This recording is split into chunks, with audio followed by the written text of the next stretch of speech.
بدبخت ہے وہ شخص جو اس ہستی کے خلاف بات کرے جس کے بارے میں اللہ کا رسول کہے کہ وہ جنتی ہے۔ اعوذ باللہ من الشیطان الرجیم، بسم اللہ الرحمن الرحیم۔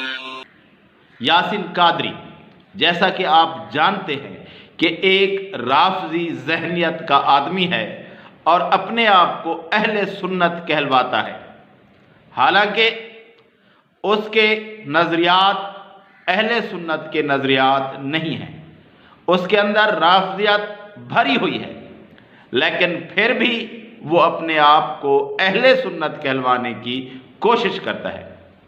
اس فتنے نے عثمان رضی اللہ تعالیٰ عنہ کے خلاف نازیبا گفتگو کی ہے، اچھے الفاظ استعمال نہیں کیے ہیں، اور عثمان رضی اللہ تعالیٰ عنہ وہ ہستی ہیں جن کی شان بہت بلند ہے، اور ان کی شان کسی رافضی یا نیم رافضی کے اعتراض کی وجہ سے گھٹ نہیں سکتی۔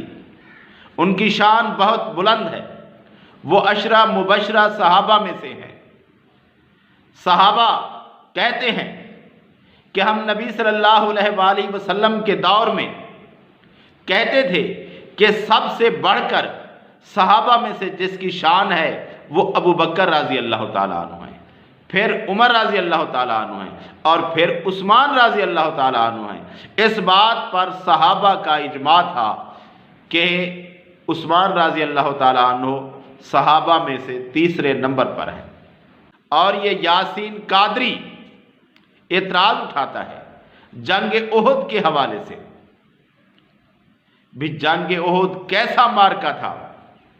وہ اس طرح تھا جس طرح کہ نبی صلی اللہ علیہ وآلہ وسلم کی وفات کا واقعہ تھا، وہ بھی اسی طرح کا واقعہ تھا۔ نبی صلی اللہ علیہ وآلہ وسلم کی وفات کے وقت صحابہ کی کیا کیفیت تھی؟ تو یہ احادیث میں، تاریخ میں واضح طور پر ملتا ہے کہ صحابہ بہت پریشان تھے، ان کو سمجھ نہیں آ رہی تھی کہ کیا کریں، سب لوگ پریشان تھے۔ تو ایک ہستی تھی ابو بکر رضی اللہ تعالیٰ عنہ کی، جنہوں نے آ کر صحابہ کو سنبھالا۔ لیکن اسی طرح کا ہی واقعہ احد کے وقت کا تھا۔ اس وقت بھی یہی مشہور ہو گیا تھا کہ نبی صلی اللہ علیہ وآلہ وسلم شہید کر دیے گئے ہیں۔ اس وجہ سے صحابہ پریشان ہو گئے، ان کو سمجھ نہیں آ رہی تھی کہ کیا کریں۔ اس کیفیت کے اندر کچھ لوگ پیچھے ہٹ گئے، ان میں سے ایک عثمان رضی اللہ تعالیٰ عنہ بھی تھے۔ تو کیا اس واقعہ کو نبی صلی اللہ علیہ وآلہ وسلم نے اور اللہ تعالیٰ نے کیسے سمجھا؟ واضح طور پر اللہ تبارک و تعالیٰ نے قرآن مجید میں ان کی مغفرت فرما دی۔ تو جب اللہ تبارک و تعالیٰ کسی کی مغفرت فرما دے تو کوئی شخص جو مسلمان کہلواتا ہے وہ اس پر اعتراض نہیں کر سکتا۔ تو جس بات کی مغفرت قرآن مجید میں آ گئی اس پر اعتراض کرنا اسلام پر اعتراض کرنا ہے۔ اور عثمان رضی اللہ تعالیٰ عنہ کون ہیں؟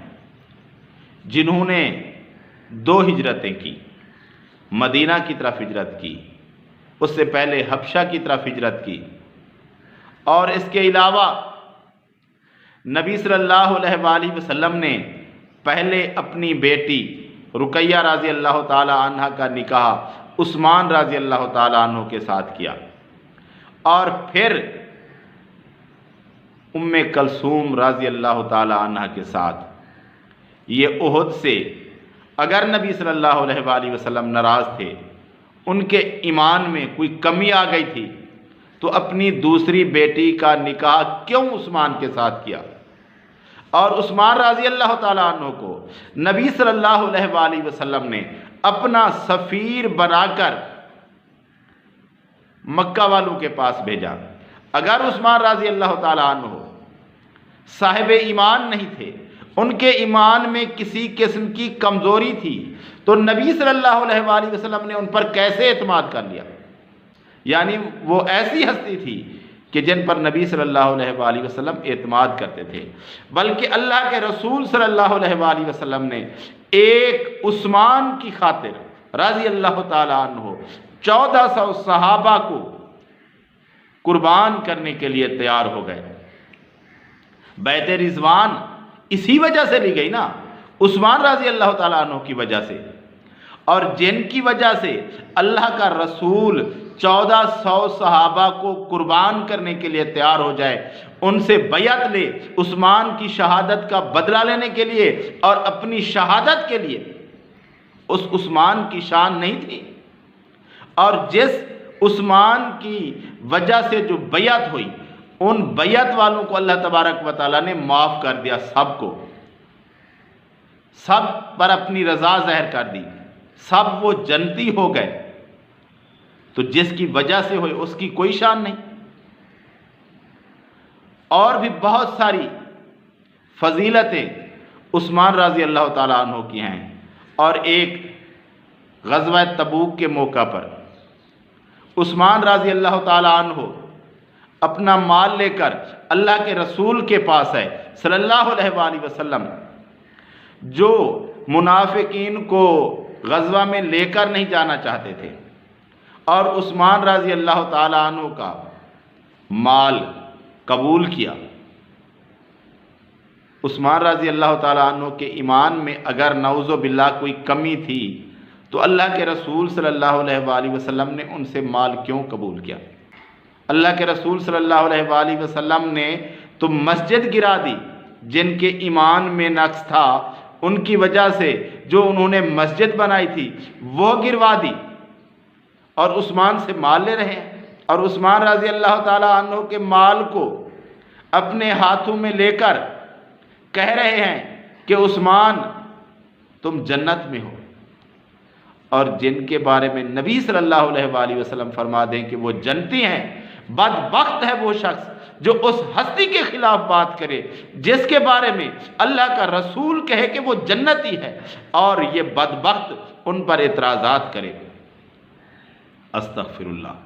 ایسے بدبختوں سے مسلمانوں کو بچ کر رہنا چاہیے،